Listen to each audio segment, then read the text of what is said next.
We're still talking about the Philistines, learning about them. And last week we were using the Exodus as a marker in time because it seems like the Philistines before the Exodus were different from the Philistines after. And what we learned last week is that, well, just backing up a little bit further. The Philistines, we're told in Genesis 10 that the Philistines were descended from the Casluhites, who were descendants of Egypt or Mizraim, who was the son of Ham. So we've got Ham, Egypt, Casluhites, but then they had a brothers called Caphtorites. Somehow they got combined, the Casluhites and the Caphtorites. The island of Caphtor is Crete. So the Philistines came from Crete. But there was a group before the Exodus, and they came, again, it's really hard to tell, but it was, give or take, probably just shortly before the Exodus that occurred, that the Philistines came from Crete. But we know that Abraham and Isaac, 400 years earlier, had interactions with the Philistines.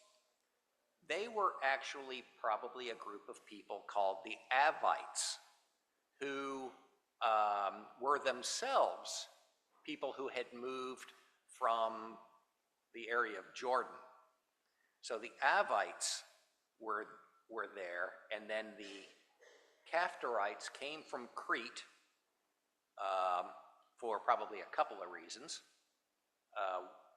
and defeated the Avites, intermingled with them, drove them out, whatever. And so that is how the Philistines were different before and after the Exodus. The Caphtorites were probably driven out of the island of Crete by a volcano that erupted on Santorini. I was talking to Leanne about that last week. She said, "Oh yeah, it's just a big old ring. You can see the volcano." You've been? Oh yeah? Yeah. Yeah. So we have verification that there was a volcano right here in this building, and that created tidal waves and weather changes, and that drove the Caphtorites out of Crete. But then we're also told that they had wars with the Egyptians. The Egyptians finally defeated them and settled them in these coastal towns, probably the 5 Philistine cities of Ashdod, Ashkelon, Ekron, Gath, and Gaza. Good, I got them all. And they were sort of vassals to Egypt at that time. So some combination of things brought them to the land of Canaan. Now, the way we left it last week is we were looking at these 2 verses here. Genesis 15, the promise to Abraham that his descendants would inherit this land populated by, and that those groups of people were descendants of another son of Ham named Canaan. And this group, you see Canaanites in that list, but sort of generically, this group came to be called Canaanites as well. And then in Exodus, Moses tells the people, God actually through Moses, "My angel will go ahead of you and bring you into the land, the Amorites, Hittites, Perizzites, Canaanites, Hivites, and Jebusites, and I will wipe them out." Nowhere does it say, "and the Philistines." Nowhere. So the Philistines, one of their biggest enemies for hundreds of years, nowhere does it say, I'm going to give you their land. And we started talking about that a little bit last week, but any thoughts on why they aren't included?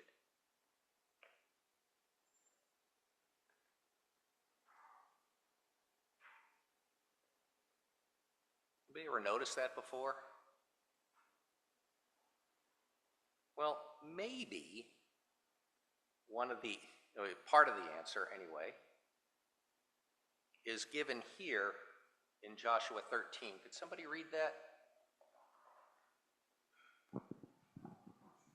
Joshua from the Lord said to him, "You are now very old, and there still remain a large areas of land to be taken over. This land that remains, all the region of the Philistines and the Geshurites, from Shihor River even to the east of Egypt, to the territory of Ekron on the north, all of it is counted as Canaanite, though held by the 5 Philistine rulers in Gaza, Ashdod, Ashkelon, Gath, Ekron, and the territory of the Avites on the south." Okay. So this is, in Joshua 13, God's talking about territory that hasn't been conquered yet. And part of the list is here. It goes on to talk about other more far-flung areas like Byblos and Sidon and Lebanon. And these were areas that were only held by Israel at the time of Solomon.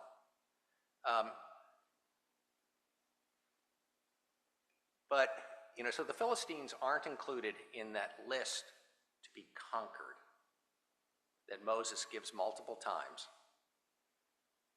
But where they lived is included in Joshua and is, as it says here, as counted as Canaanite. Now, I don't know why that the Philistine territory would be counted as Canaanite. I understand why you'd say, oh, the Jebusites or the Girgashites or the Hivites would be counted as Jebusites because they were all descended from Canaan and are all sort of, mixed together in some sense. Philistines were different people. They were different people from a different place. So I don't know why that would be counted as Canaanite territory. And I don't know that it would explain why the Philistines aren't listed in anywhere, in any of the times that Moses lists the nations, why they aren't included. Any further thoughts on that? I'm supposed to have the answers to it. Sorry, I don't. Sometimes, when you're studying these things, it raises more questions than it answers, but it's okay. Let's see. So the territory the Philistines occupied had been granted primarily to Judah. And we see on this map the land that Judah occupied, but they were actually given the territory all the way to the Mediterranean. So Judah there is in that sort of gold color off to the east of Philistia. But when you read the geography that we all tend to skip over,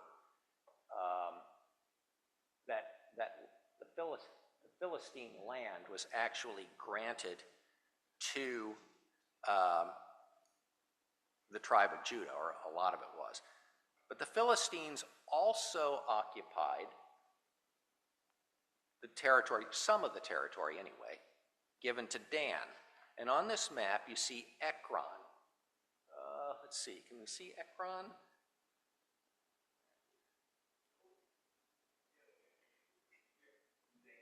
Yeah, right there, just inside the green. That's Ekron. And the Philistines also controlled territory a little north of that. So up into Dan's territory. So, Judah, they were okay. because they were given a really big territory, even south of what you see there in the picture. So they were able to just stay to the east of the Philistines. Dan wasn't given so much territory, and so they kind of struggled there. But is there anything about this map that just looks kind of funny to you from what you know about Dan?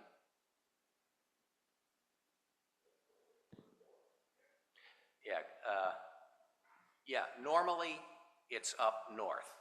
So this is early on. This is the land that they were allotted, but that's not where they ended up. Would somebody read this from Joshua 19? I can read it. When the territory of the Danites was lost to them, they went up to attack Leshem, took it, put it to the sword, and occupied it. They settled in Leshem and named it Dan after their ancestor. Yeah, okay. Leshem is north. It would appear that the Philistines were too much for the Philistines actually, and we're told elsewhere that the Amorites also. We're told in Judges 1 that the Amorites confined the Danites to the hill country, not allowing them to come down to the plain. So between the Amorites and the Philistines, they weren't able to deal with it. Dan couldn't take over any of the territory allotted to them, so the tribe moved from their original inheritance along the coast up to the north. And Judah just stayed to the east. So we have plenty of room. We don't need to be along the coast. But Dan didn't have that option. Casey, I've always thought it interesting that they let the Philistines keep that land, because that's prime beachfront real estate right there. Yeah. And, you know, there's a lot of people that would like to have a house on the beach, I'm sure. And not only that, but you've got, you know, it's a great trading real estate on the coast there. So the Philistines must have put up a decent fight to keep it. Yeah, you raise a really good question. That is, why were the Philistines so strong and so able to be a thorn in Israel's side for so long? Yes, Stuart. I was just going to bring us back to the Song of Deborah, because it seems to indicate that at that period, at the time of the Judges, that Dan did in fact dwell on the coast. It says Dan remaineth in ships, and it basically is a laughter against them for not going to battle with the Israelites. Yeah. Right. And we'll see that the chronology of Judges is in some ways a little hard to figure out, and we'll see that here in a little bit. But you know, the Philistines were as strong as they were for exactly the reason that you mentioned, Perry. Location. You know, their land was really fertile, and they were able to control the coast and the roads that ran from Egypt, which means that they were able to control trade and movement. And they had chariots as well, which was a huge disadvantage if you're fighting against a chariot. It's like a high-speed tank, basically. Yeah, and they controlled iron. We know that from another reference. And so they naturally controlled weaponry as well. Hard to take over a nation that has chariots and iron when you can't even make a sword. And you can't really surround them either, because they can always get supplies in via the sea. Right, that's right. Strong markets, they had strong markets. Strong markets keep soldiers paid. Paid soldiers keep your markets safe and strong. And this remained the case for hundreds of years until God brought still stronger nations up against them, Assyria and Babylon. We'll get to that. But so now we get to the time of the judges. And in the first chapter, we're told Judah also took Gaza, Ashkelon, and Ekron, each city with its territory. And you know, we read things like that, and it doesn't really enter our mind. But we think, wait a minute, that sure must not have lasted very long. We're not told how long or how that failed, but it did. And then in the judges, you know, there were 12 judges from Othniel to Samuel. There were 12 judges. And for me, the Philistines loom very large in the book of Judges. But the Philistines only actually figure in the lives of 3 judges. In one case, we're only given one verse. In another case, they're mentioned, but they're not the primary enemy. They're only really the primary enemy in the case of Samson. So here's the first one, where we only get the one verse. Would somebody read this? This is the second, no, this is the third of the 12 judges. After Ehud came Shamgar, son of Anath, who struck down 600 Philistines with an ox goad he too saved Israel. Yeah. He sounds like another Samson, doesn't he?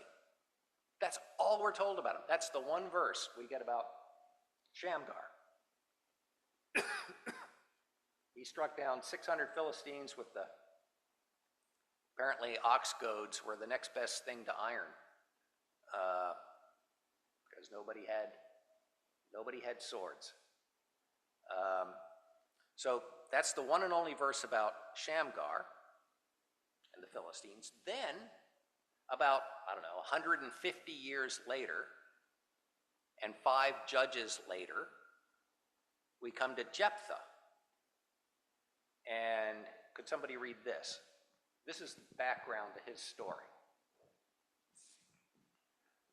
Again, the Israelites did evil in the eyes of the Lord. They served the Baals and the Ashtaroths and the god of Aram, the gods of Sidon, the gods of Moab, and the gods of the Ammonites, and the gods of the Philistines. And because the Israelites forsook the Lord and no longer served him, he became angry with them. He sold them into the hands of the Philistines and the Amorites, who that year shattered and crushed them. For 18 years they oppressed all the Israelites on the east side of the Jordan, in the Gilead, in the land of the Amorite. Okay, so that's really the only mention of the Philistines in this story of Jephthah, because the story of Jephthah is about the Ammonites and God using Jephthah to save Israel from the Ammonites. Philistines are mentioned, that's it. So really, the only time the Philistines feature prominently in the Judges is in the case of Samson. Now again, we don't want to make this a study of Samson and and the things he did with the Philistines. So we're going to kind of skip over this, other than to note that Samson was obviously a very flawed person,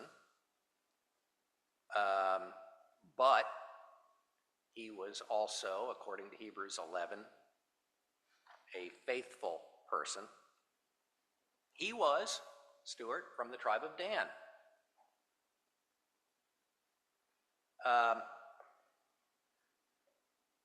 So this is getting late in the time of the Judges, and you can see he was from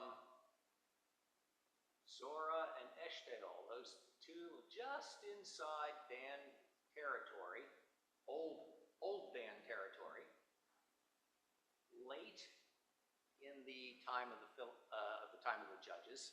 So this chronology is a little hard to to understand. But if somebody could read this reference, please.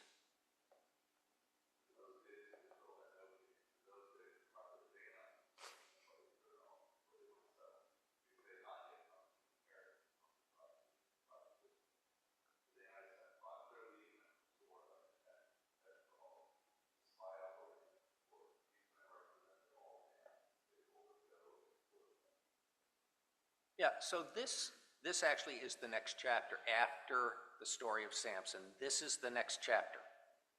Dan couldn't handle it, could not drive out the enemies, largely the Philistines and apparently the Amorites also, from their territory, and so they decided that they needed to move, and they moved north.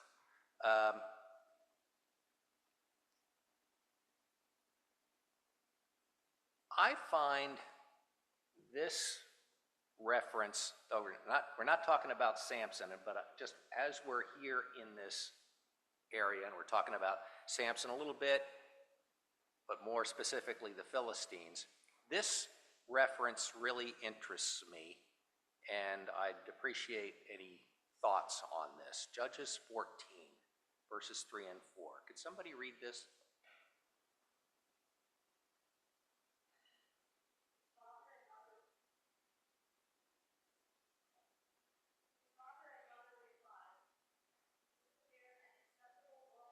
Your relatives or among all our people?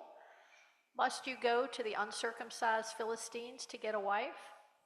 But Samson said to his father, "Get her for me. She's the right one for me." His parents did not know that this was from the Lord, who was seeking an occasion to confront the Philistines, for at that time they were ruling over Israel. And I've checked all the other translations, and they're all pretty much the same. God creating an opportunity and using Samson's weakness for Philistine women. Does anybody have any thoughts on this verse in thinking about how God works in our lives?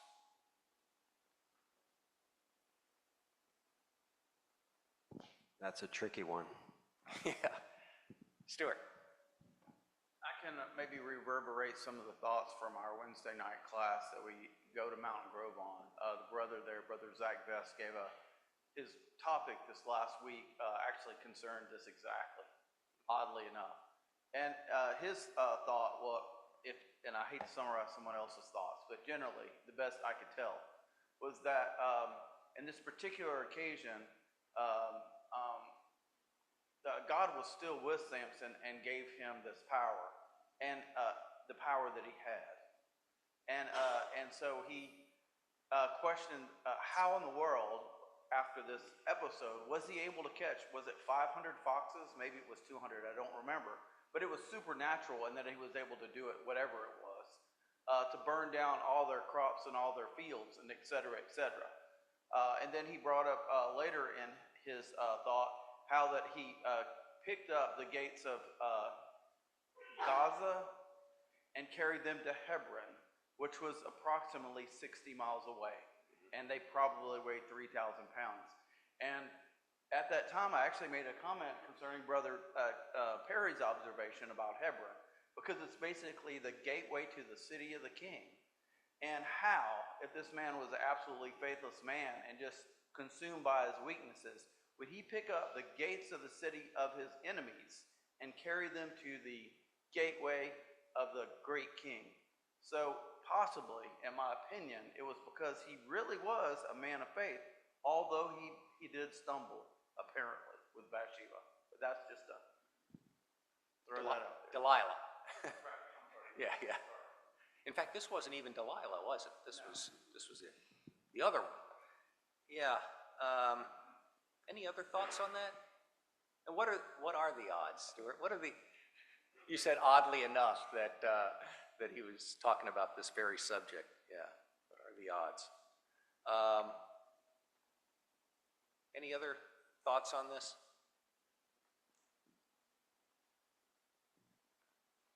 Lisa? Well, it seems like there's some commingling going on, like between the peoples. It's, Samson goes down to Timnah and he sees this woman. So it suggests to me that there's not quite the enmity that we might think, that there might be, he's just casually going down to Timnah, strolling around, and happens to see a woman that he likes. So to me, it just makes it seem like there's some kind of more blending going on between the peoples. Yeah, I think that's right. And we tend to paint, at least I do in my mind, very kind of two-dimensional pictures of what life was like in the time of the Bible. The Bible doesn't really help us with that because it's written in a very sparse way. But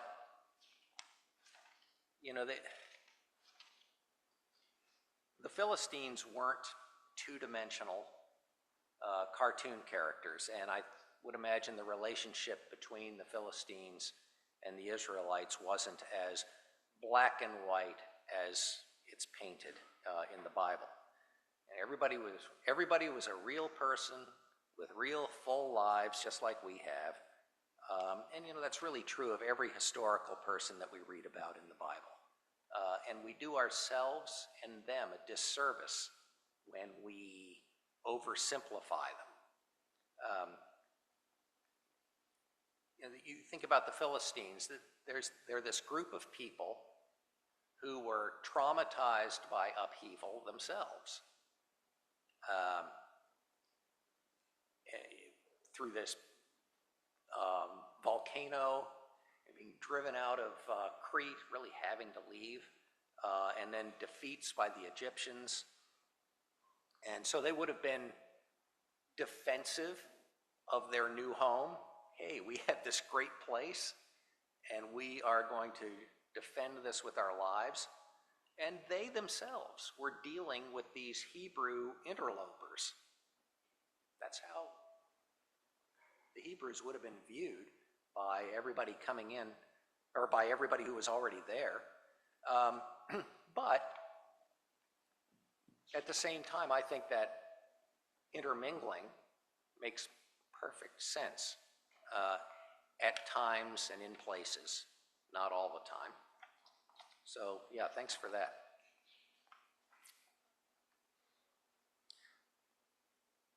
So, we read the story of Samson,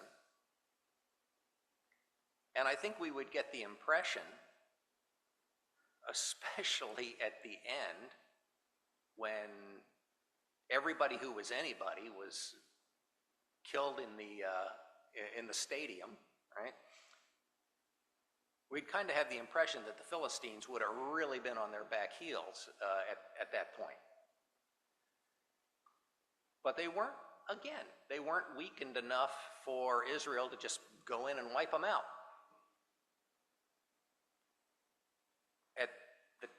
It's just after this, apparently, that we read that the Danites had to leave. They just had to find somewhere else to live. They tried for a couple hundred years, wasn't going to happen. And they had to leave, if that timeline makes sense. At the time of Samuel, remember, they captured the ark. The ark was taken to each city. The bubonic plague followed the ark around. And they said, we've got to get rid of this, give it back to Israel. So it's a fault of all of the Danites' neighbors, though, right? I mean, you've got 12 tribes in that whole area, and it's the same idea as NATO or any of that, where it's 12 against 1, and you get your way. And for whatever reason, the Danites must have been sort of going it alone without any help from anyone else, because had the 12 tribes gathered together and just swept down on the plains of the Philistines, it should have been over in an afternoon. Anyway, that's neither here nor there, but it is interesting that they seem to be going alone rather than getting together.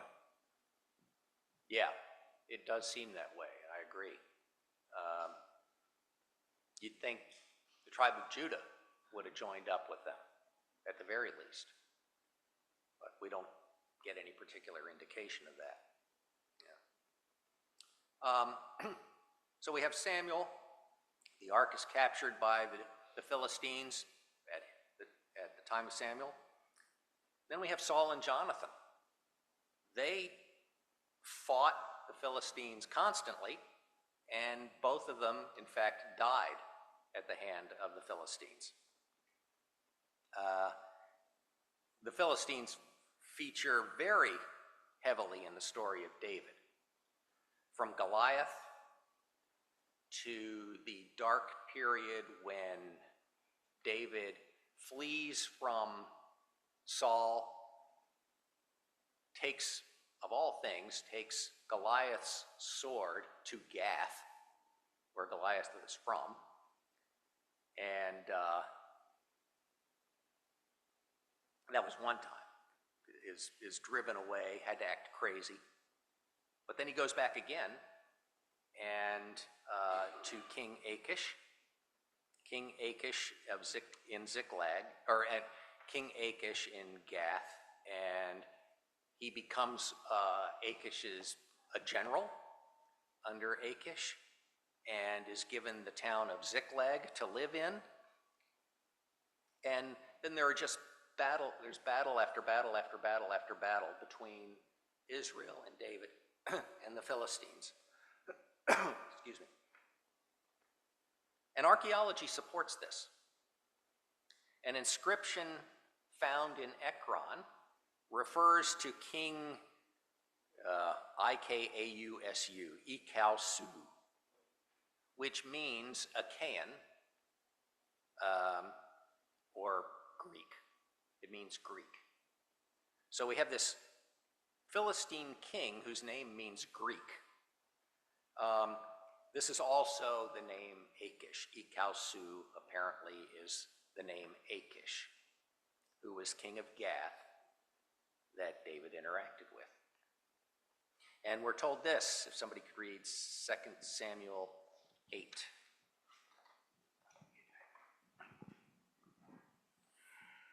In the course of time, David defeated the Philistines and subdued them, and he took Metheg-Ammah from the control of the Philistines.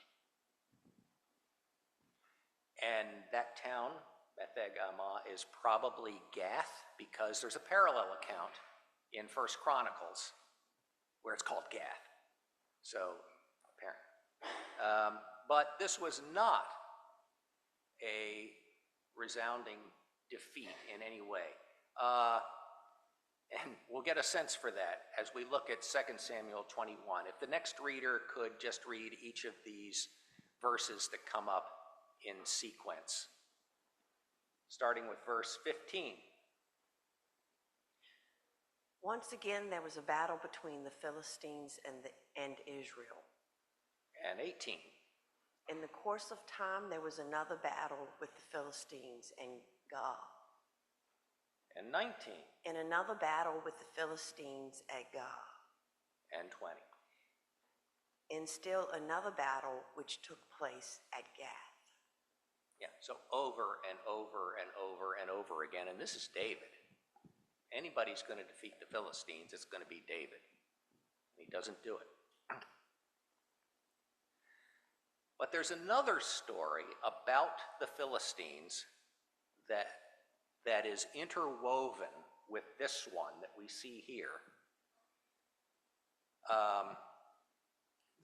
What we see here is this sort of stereotypical view that we have of the Philistines. But there's another group of people in here, and we see this at the time of Absalom, when David is fleeing Jerusalem. Next reader, please.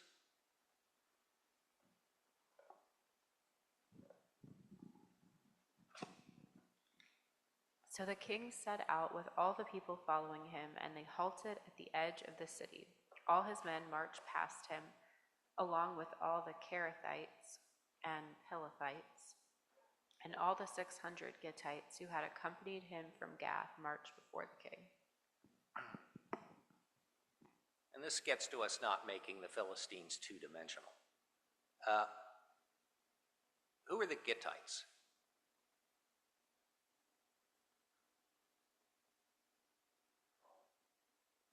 Gittite simply means somebody from Gath. So that's interesting. 600 people, presumably men with their families, from Gath, who had accompanied him from Gath. When would that have happened? When would they have accompanied David from Gath? Barry? David was fighting against the Israelites? Well, it wasn't. Well, no, when David was going out to do these battles. Yeah. On behalf of the Philistines, is what I'm trying to say. Right. When David was one of Achish's generals, and he was living in Ziklag, Achish, king of Gath, gave him Ziklag, and what he was doing was going down into the desert area of Judah, and he was defeating enemies of Israel. He would tell Achish, oh, I went to this town and defeated this town, and he made it sound like he was defeating Israelites. So he was making himself an enemy of Israel. In reality, he was defeating enemies of Israel. But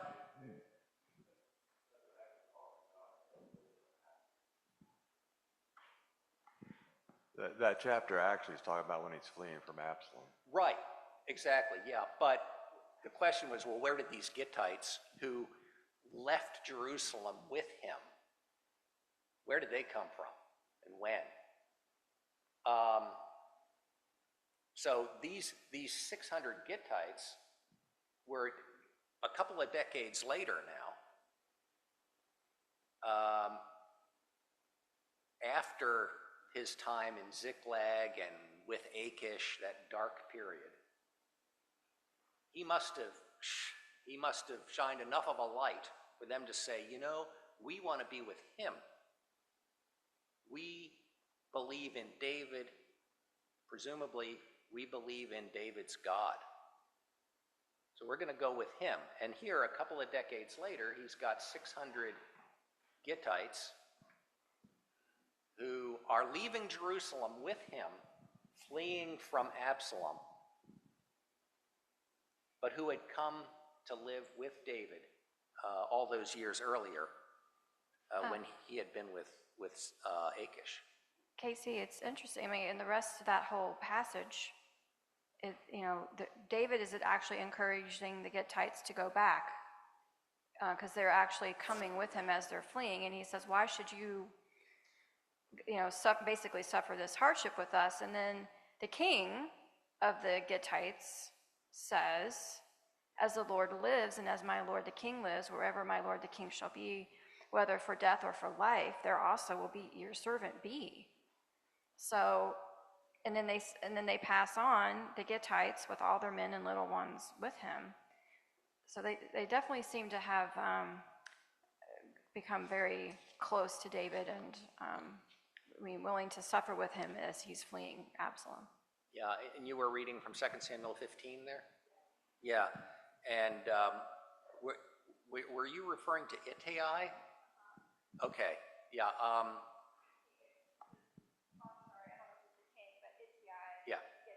Yeah, there is a specific Gittite that is mentioned,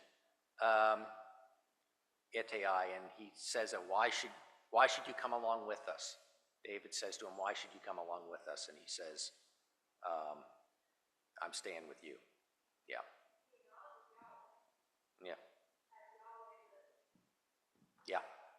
Right. So I find that really interesting. But then there were two other groups of people mentioned here, the Cherethites and the Pelethites. There's really no clear understanding of who the Pelethites were. They're only mentioned in this context, right here in this chapter. But of the Cherethites, could somebody read here in Ezekiel 25? Ezekiel 25:16. I'm about to stretch out my hand against the Philistines, and I will wipe out the Cherethites and destroy those remaining along the coast. Yeah, and there's a similar reference in Zephaniah as well, Zephaniah 2:5. So,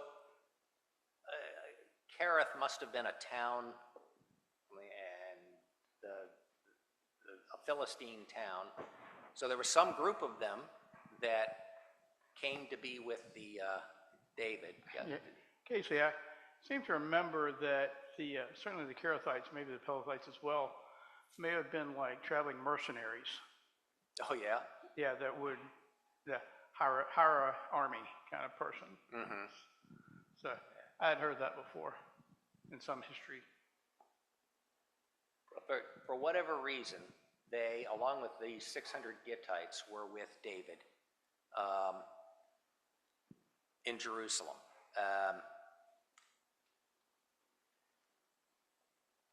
And just that verse there in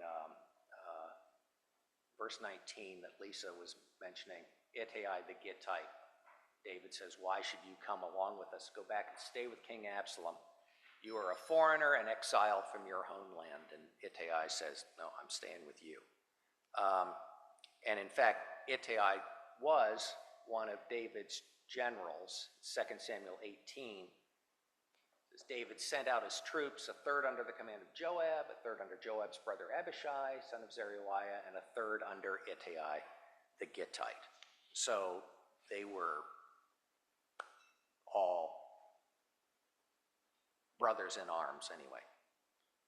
Who else was a Gittite?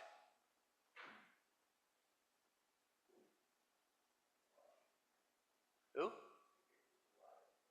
Well, okay, yeah. Who else? Yeah, Goliath was a Gittite. But who else, who we would not normally think of, was a Gittite? Obviously, we're not thinking of it. One more reader, I think, and we'll call it a day. Could you read 2 Samuel 6, 10 and 11? He was not willing to take the ark of the Lord to be with him in the city of David. Instead, he took it to the house of Obed-Edom the Gittite. The ark of the Lord remained in the house of Obed-Edom the Gittite for 3 months, and the Lord blessed him and his entire household. Wow. Yeah. That's probably not a random choice on David's part. You think of David is moving this ark. What was his name? The man who reached out and touched it. He drops dead. And David's like, okay, let's put a pause on this. And he takes it to the house of Obed-Edom the Gittite. Why? Any thoughts on that?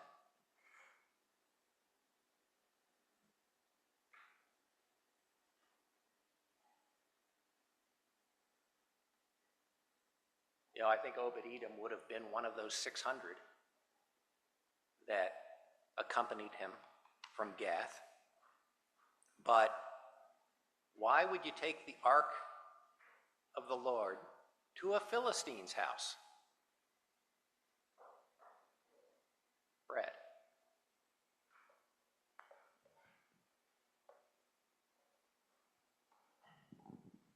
Maybe not from a practical standpoint, but as we look through all this, it really just makes me think of the parallel where this is hopefully all pointing towards. And, David is the Lord's anointed. He is the Christ.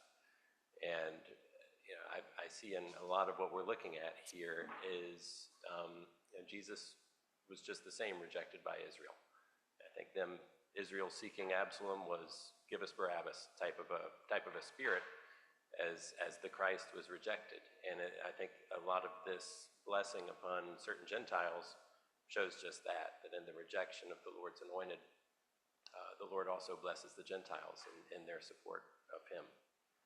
Yeah, I think, at this time, that the story of Absalom comes years later. This was far earlier than that, but I think your point about the Gentiles is completely valid, that David didn't see a difference. This was a righteous man who deserved, if that's the right word, as good as anybody to have the Ark of the Lord in his house. Either that, or if you want to think about it cynically, he's thinking, well, we got to put it somewhere. Let's give it to this Philistine. Don't really care what happens to him. But I don't think that's true. David had as much respect, maybe more, for these Gittites who came with him from Gath as he had for any Israelite. Okay, we'll stop it there. We'll probably finish up talking about the Philistines next week. Does that mean we're going to talk about giants? Then we're going to talk about giants. Yeah, that's right. Thanks.